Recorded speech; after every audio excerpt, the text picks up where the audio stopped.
मेरा ससुराल भले ही गरीब है पर यहाँ किसी भी चीज की कमी नहीं है। एक काम करती हूँ, आज मूली के पराठे बना लेती हूँ। भाभी मैं आ गया, कुछ खाने को है तो दे दो ना। देवर जी, आज आप इतनी जल्दी आ गए? अभी तो खाने के लिए कुछ नहीं है, मैं बस बनाने के लिए ही जा रही थी। आधा घंटा दो। अरे भाभी, सारा दिन फलों के बगीचे में बैठकर टाइम पास करता हूँ। रात को फल बेचने होते हैं और मैं तो 2 घंटे में ही मालिक के सारे फल बेच देता हूँ। इसलिए सोचा कि घर आ जाऊँ, भूख लग रही थी। पर आधा घंटा तो बहुत हो जाएगा। मैं काफी सारे फल लेकर आया हूँ, आप कुछ फल ही काट दो। राहुल के कहने पर निशा कुछ अमरूद, सेब, अनार काटकर अपने देवर को देती है और साथ ही अपने लिए फ्रूट चाट बनाकर उसे मजे से खाती है। तो वहीं खेत में अब भी आशा और विनोद खेती कर रहे होते हैं। ये देखो आशा, हमारे गेहूं की खेती कितनी बढ़िया हुई है, पर लगता है इस पर कीड़े आ रहे हैं। कल मैं कीटनाशक दवाइयां लाकर इस पर डाल दूंगा। हाँ जी, आप सही कह रहे हैं। अब तो धान की खेती भी अच्छी हो रही है, बस बारिश हो जाए तो मैं इसकी रोपाई करूँ। हाँ, वैसे आशा सब कुछ अच्छा चल रहा है। हमारे दोनों बेटे अपने पैरों पर खड़े हो गए हैं। बहू घर में अकेली रहती है सारा दिन। सोच रहा हूँ राहुल की भी शादी कर दूं। दोनों देवरानी जेठानी साथ में रहेंगी तो हमारा घर भी भरा भरा रहेगा। इस तरह आशा और विनोद अपने छोटे बेटे की शादी के बारे में विचार करते हैं और घर जाकर जब पूरा परिवार एक साथ खाना खा रहा होता है तो आशा और विनोद इस बारे में बात करते हैं। भगवान की दया से इस बार हमारी फसल अच्छी हुई है। मुझे और तुम्हारे पापा को तो समय ही नहीं मिल पाएगा। बहू, अकेले तुम पूरा घर, खेत, सब कुछ कैसे संभाल पाओगी? इसीलिए हम सोच रहे थे कि राहुल की भी शादी कर दे। इस तरह तुम्हें काम में मदद मिलेगी। तुम अकेली घर संभालती हो, खाना बनाती हो, घर के काम करती हो, खेत आती हो, खेती के काम में हमारी मदद करती हो, दीपक की सब्जियों को भी रखती हो। अरे माँ, कितना अच्छा फैसला लिया है आपने। आपको मेरी शादी करनी है, भाभी की नहीं। मुझसे पूछो, मुझे रिश्ता मंजूर है। आखिर मेरी भी शादी की उम्र हो गई है। क्यों भैया, सही कह रहा हूं ना मैं? माँ, ये बड़ा हो गया है पर दिमाग से आज भी बच्चा है। बेशरम कहीं का, कैसे खुद ही अपनी शादी की बात कर रहा है। इसके अंदर का नटखट तो अब तक बरकरार है। हाँ तो अच्छी बात है ना, मेरी देवरानी खुश रहेगी देवर जी से।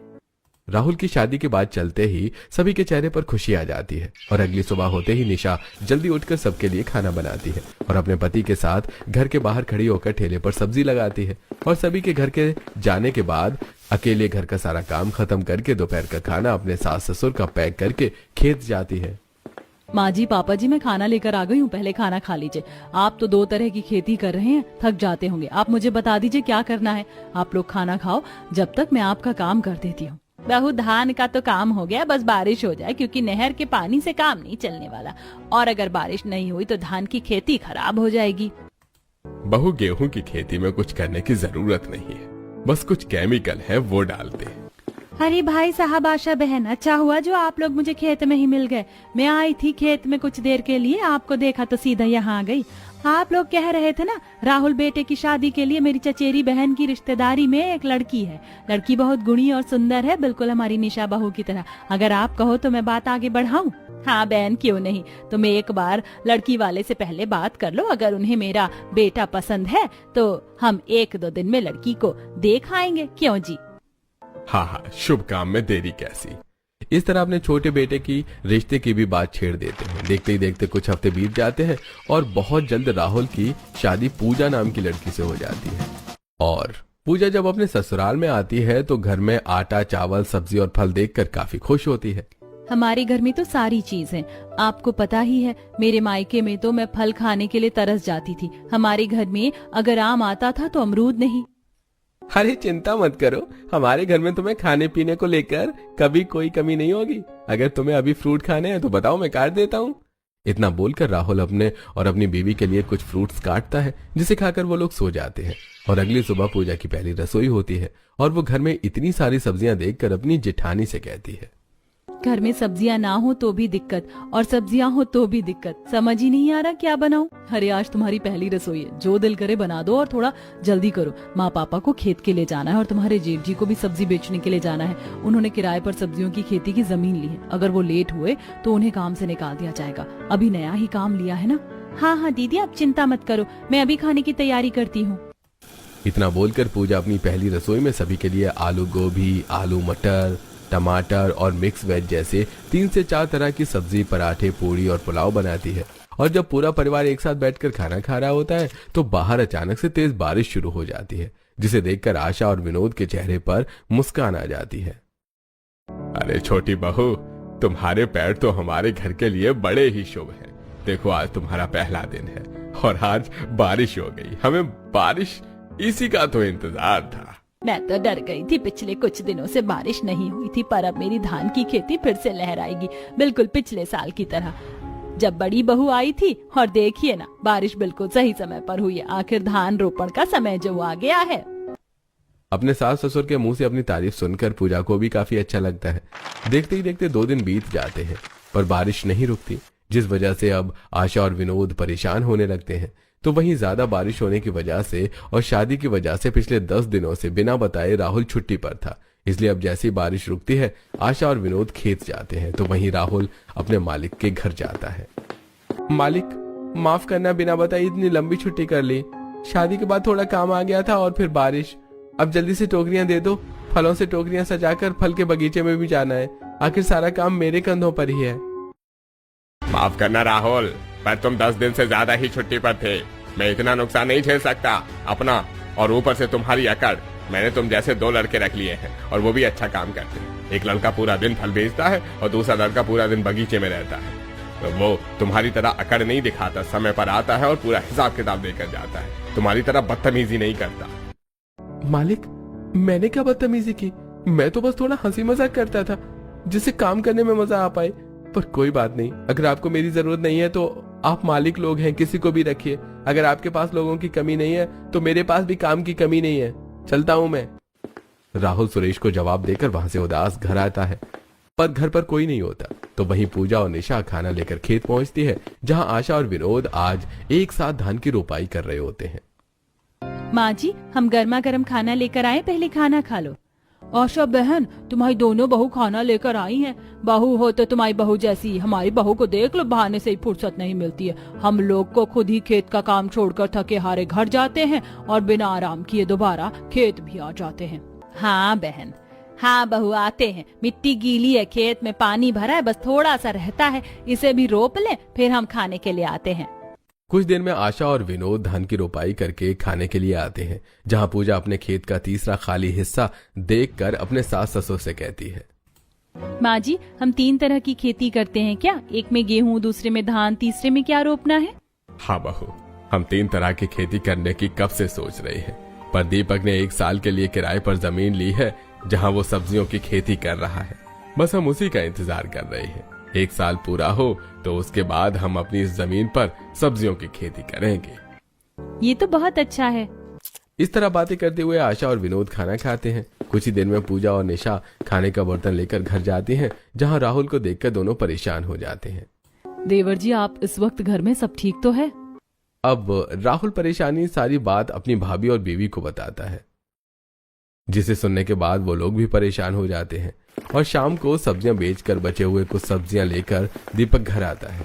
तो वहीं विनोद और आशा भी घर आते हैं और राहुल को दुखी देखकर उसे उसकी परेशानी की वजह पूछते हैं। और जब सभी घर वालों को यह पता चलता है कि राहुल की नौकरी चली गई है, तो अब पूरा परिवार उसे दिलासा देता है। कोई बात नहीं बेटा, नौकरी चली गई तो पैसे भी हमने अपनी जमीन की 3 हिस्से कर रखे हैं खेती करने के लिए। 2 पर हम धान और गेहूं कर रहे हैं, 1 पर तू सब्जियों की खेती कर लेना। अगर सब्जियों की नहीं करनी तो फल की कर देना। दीपक तो काम कर ही रहा है। पापा ने बिल्कुल सही कहा छोटे, तुझे दुखी होने की जरूरत नहीं है। अपने घर वालों की बात सुनकर राहुल को थोड़ा अच्छा लगता है। इसी तरह 2 दिन बीत जाते हैं और एक दिन जब दीपक सब्जियों के खेत में सब्जियों की खेती कर रहा होता है, तो अचानक से बारिश शुरू हो जाती है। हे भगवान, ये अचानक से इतनी तेज बारिश कैसे शुरू हो गई? 2 दिन पहले भी तो इतनी बारिश हुई थी। ऐसे तो मेरी पालक और सारे साग की खेती खराब हो जाएगी। परेशान दीपक सब्जी की खेती करना छोड़कर बारिश में भीगता हुआ घर आता है और पूजा अपने जेठ से कहती है, जेठ जी, आप कोई फल लेकर नहीं आए क्या? पिछले 1 हफ्ते से घर में कोई फल नहीं रखा है। राहुल जी की नौकरी क्या गई, हम लोगों का तो अच्छा खाना ही छूट रहा है, और आप 1-2 दिन से सब्जी भी नहीं लेकर आ रहे। रूखा खाना खाया नहीं जाता। पूजा, बारिश की वजह से मालिक का काम नहीं चल रहा है, इसलिए वो मुझे सब्जी नहीं दे रहे। और मैंने जो जमीन किराए पर दी थी खेती करने के लिए, उसमें मैंने पालक मूली की फसल की थी, पर इस बारिश में लग रहा है कि वो भी खराब हो जाएगी। पर तुम चिंता मत करो, कल मैं पक्का कुछ सब्जी और कुछ फल लेकर आ जाऊंगा।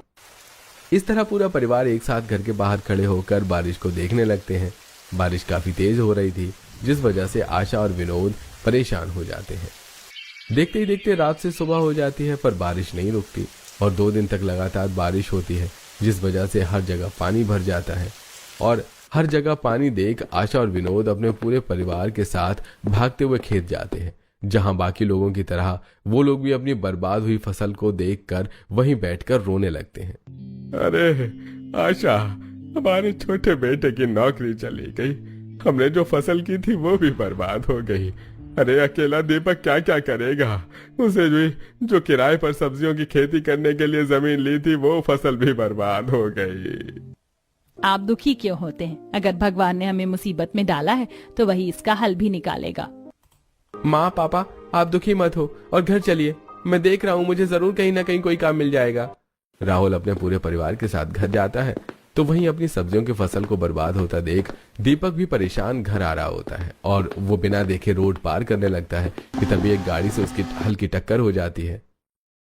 भाई अंधा है क्या? इस बारिश में मेरी गाड़ी मिली थी क्या तुझे मारने के लिए? अरे भाई, तुमने बाइक नहीं ले ली, खुद को पायलट समझने लगे हो क्या? खुद की गलती है और उस बेचारे पर चिल्ला रहे हो। बारिश का समय है, ये नहीं कि गाड़ी आराम से चलाओ। हम तुम्हें छोड़ेंगे नहीं, वरना इलाज करवाओ। वो आदमी वहां खड़े लोगों की धमकी सुनकर डर जाता है और पास के डॉक्टर से दीपक के इलाज और दवाइयां दिलवाकर घर भेजता है। और जब लंगड़ाता हुआ दीपक घर आता है तो सभी परेशान हो जाते हैं। ये आपको क्या हो गया है? सब ठीक तो है? पता नहीं हमारे घर को किसकी नजर लग गई है, एक के बाद एक मुसीबत आती ही जा रही है। जेठ जी, आपके हाथों में फल है क्या? आप ये मेरे लिए लाए हैं? हद होती है पूजा, बचपने की भी। तुम दोनों पति पत्नी के अंदर अभी भी बचपना ही भरा है। मेरे पति का एक्सीडेंट हो गया और तुम्हें अब भी फल खाने की पड़ी है। तुम हमारे परिवार के लिए मनहूस हो। जब से तुम्हारे कदम हमारे घर में पड़े हैं, हमारे साथ बुरा ही हो रहा है। माफ करना दीदी, मेरी वजह से आप लोगों के साथ बुरा हो रहा है, पर मैं तो बस जेठ जी से ये कह रही थी कि इन फलों को लाने की क्या जरूरत थी। मुझे भी अपने परिवार की खुशियाँ चाहिए, न कि खाने के लिए फल और अच्छी सब्जियाँ। पूजा, तुम्हारी जेठानी की तरफ से मैं तुमसे माफी मांगता हूँ। निशा, एक बार किसी की बात पूरी सुन लिया तो करो। माना कि तुम परेशान हो, पर इसका मतलब ये नहीं है कि तुम बेचारी से इस तरह से बात करो। मेरी फसल बर्बाद हो गई है, मैंने 1 साल का एडवांस पैसा दे रखा है। बारिश होने के बाद मैं वहाँ दूसरी सब्जियों की खेती करूंगा। इसलिए राहुल, तुम्हें जब तक नौकरी नहीं मिल जाती तुम हमारी खाली जमीन पर फलों का बगीचा बना दो। कितनी भी बारिश हो जाए फल खराब नहीं होते। इतना बोलकर दीपक आराम करने के लिए अपने कमरे में चला जाता है, जिसके बाद निशा को अपनी गलती का एहसास होता है और अगले दिन बारिश रुक जाती है और निशा अपनी देवरानी से माफी मांगती है। पूजा, मुझे माफ करना, कल रात को मैंने तुमसे कुछ ज्यादा ही बदतमीजी से बात की थी। दरअसल मैं बस थोड़ा सा घबरा गई थी। कोई बात नहीं दीदी, मैं आपकी हालत समझ सकती हूँ, पर अच्छी बात यह है कि अब बारिश रुक गई है। अब इस बारिश के रुकने का भी क्या फायदा? बहू, हमारी सारी फसल तो बर्बाद हो गई है। पापा जी, जरूरी तो नहीं कि हर साल धान और गेहूं की ही खेती करें। हम सरसों की भी तो खेती कर सकते हैं, हम मक्के की भी खेती कर सकते हैं। वैसे भी अब सरसों और मक्के का समय आ गया है। इस साल हम इसी की खेती करेंगे और उन्हें बेचकर घर में आटा चावल लाएंगे। जानती हूँ पहले की तरह फायदा नहीं होगा, पर नुकसान भी नहीं होगा। बहू ने अच्छा आइडिया दिया। देखा ना आपने कैसे गाँव के लोग 6 महीने धान 6 महीने गेहूं की खेती करते हैं और कुछ लोग सरसों की। जब हर कोई मौसम के अनुसार अलग अलग तरह की खेती कर रहा है तो क्यों ना अब हम भी कुछ अलग तरह की खेती करें और हर बार अपने छोटे से खेत में मौसम के अनुसार खेती करें। पूजा का आइडिया घर वालों को काफी पसंद आता है। देखते ही देखते 1 हफ्ता बीत जाता है और जब खेत का पानी कम होता है तो दीपक अपने किसी दोस्त से कुछ पैसे उधार लेकर एक ट्रक मिट्टी अपने खेत में गिरवा देता है। ये लो पापा, अब फिर से हमारी जमीन पहले की तरह हो गई। आप खेत के 2 हिस्सों में आप और माँ खेती करो, भैया सब्जियों की खेती, और हर बार की तरह इस बार भी हम 3 तरह की खेती करेंगे। और बचे हुए जमीन पर मैंने कुछ फलों के पेड़ लगा दिए हैं। बहुत जल्द हमारा फलों का भी बगीचा हो जाएगा। फिर मुझे किसी जमींदार या साहूकार के पास काम करने की जरूरत नहीं पड़ेगी। पापा जी, सरसों की खेती मुझे आती है करनी। इस बार सरसों और मक्के की खेती में मैं और दीदी भी आपकी मदद करवाएंगे, प्लीज मना मत करना। हाँ बहू, क्यों नहीं। पूजा की बात सुनकर सब हंसने लगते हैं और पूरा परिवार मिलकर फावड़े से पूरे खेत में मिट्टी को बराबर करते हैं। अगले दिन राहुल और दीपक सुबह जल्दी उठकर खेत आते हैं और खेत के तीसरे हिस्से में थोड़े थोड़े दूर पर गड्ढे करके कुछ और नए फल के पौधे लगाते हैं। कुछ ही देर में आशा और विनोद भी खेत जाते हैं और वो लोग भी नई फसल के लिए खेत की जुताई करने लगते हैं। अरे बेटा, आज तुम दोनों भाई यहीं पर हो। दीपक, तूने तो किराए पर जमीन ली है, वहाँ जाकर गोभी, बैंगन, मटर जैसी सब्जियों की खेती कर ली। अभी इन्हीं सब्जियों का सीजन है। पापा आप चिंता मत करो, मैं कल अपनी सब्जियों को बो आया हूँ, थोड़ी देर बाद जाऊंगा, बस यहाँ राहुल की मदद करवाने के लिए आया था। अच्छी बात है बेटा। इस तरह पूरा परिवार मिलजुल कर 3 अलग अलग तरह की खेती करते हैं। अब समय तेजी से गुजरता है, जहाँ आशा और विनोद मिलकर मक्के और सरसों की खेती कर रहे होते हैं, तो वहीं अकेला दीपक सब्जियों की खेती कर रहा होता है। जहाँ निशा खाना लेकर सबके लिए आती है और अपनी सब्जियों की खेती देख अपने पति से कहती है, मैं आपके लिए खाना लेकर आई हूँ, आप आराम कर लो, खाद और पानी सब्जियों के खेत में मैं दे दूंगी। कुछ ही महीने में आपने कितनी अच्छी सब्जी की खेती कर ली है, इनमें तो फूल भी आने लगे हैं। अभी तो और मेहनत करनी है निशा, जो कर्ज लिया है उसे भी तो चुकाना है, और अभी तो सिर्फ फूल आए हैं, देखना तुम बहुत जल्द सब्जियां भी आएंगी और फिर से हमारे घर में अलग अलग तरह की सब्जियां खाने को मिल जाएंगी। अजी बहुत तेज धूप है, मैं तो थक गई। पूजा बहू अब तक खाना लेकर भी नहीं आई। चलिए ना फलों के बगीचे में बैठ जाते हैं, कुछ पेड़ बड़े हो गए हैं, छाए लगेगी और इसी बहाने हम बगीचे की निगरानी भी कर लेंगे। कल मैंने किसी बदमाश बच्चे को देखा था। हाँ आशा, चलो पेड़ की छाया में बैठेंगे, बहू भी बस खाना लेकर आती होगी। आशा और विनोद कुछ देर आराम करने के लिए फल के बगीचे में चले जाते हैं और पेड़ के नीचे बैठ जाते हैं, जहाँ ठंडी ठंडी हवा चल रही थी। बगीचे में तितलियां मंडरा रही थी और कोयले कुहुक रही होते हैं। तभी पूजा उनके लिए खाना लेकर आती है। पापा जी, माँ जी, हमारी सरसों और मक्के की खेती तो अच्छे से हो रही है। आपको पता है कल रात को राहुल जी भी बता रहे थे, उनकी फलों की बिक्री भी पहले की तरह होने लगी है। चलिए अब आप जल्दी से खाना खा लीजिए। पूजा अपने सास ससुर को खाना खिलाकर घर जाती है और अपनी जेठानी के साथ मिलकर घर के सारे काम खत्म करती है। देखते ही देखते कुछ महीने बीत जाते हैं और आशा विनोद के खेत में अच्छी खासी सरसों की खेती और मक्के की खेती होती है। आशा, हमारा खेत कितना अच्छा लग रहा है, अब खेत काटने का समय हो गया है। माँ जी, पापा जी, मैं आ गई हूँ। आप दोनों अकेले कैसे फसल की कटाई कर पाएंगे, इसीलिए मैं भी आपकी मदद करूंगी। पूजा और निशा भी मिलकर अपने सास ससुर के साथ फल की कटाई करती हैं। कुछ दिनों में सारी फसल की कटाई हो जाती है, जिसके बाद विनोद सारी फसल लेकर बाजार जाता है और उन्हें बेच कर आता है। साथ ही वो कुछ पैसे दीपक को देते हुए कहता है, दीपक बेटा, खेत में मिट्टी डलवाने के लिए जो तूने पैसे कर्ज पर लिए थे वो कर्ज चुका दे। सोचा नहीं था कि इस बार फसल इतनी अच्छी होगी, पर इस बार हमारी फसल हर बार से ज्यादा अच्छी हुई है। अरे पापा, इस बार सिर्फ फसल अच्छी नहीं हुई है बल्कि सब्जियों की खेती भी बहुत अच्छी हुई है, और मैं इतने फल तो मालिक के भी नहीं बेचे जितने आपने बेच लिए। आशा के घर में फिर से उनकी खोई हुई खुशियां वापस आ जाती हैं और अगले दिन जब राहुल अपने बगीचे से फल तोड़ कर लाता है और ठेले पर सजा रहा होता है, तो आसपास की औरतें उसे उसके फल खरीदने के लिए आती हैं। राहुल बेटा, मैंने तो पूरा मार्केट छान लिया, पर जितने ताजे तेरे फल होते हैं उतने ताजे कहीं पर भी नहीं मिलते। मिलेगा भी कैसे आंटी, बाजार में बिक रही सब्जियां और फल केमिकल और इंजेक्शन से बने होते हैं, जबकि हम लोग सीजन के हिसाब से बिल्कुल ताजा और अपने पेड़ के तोड़े हुए सब्जी और फल बेचते हैं।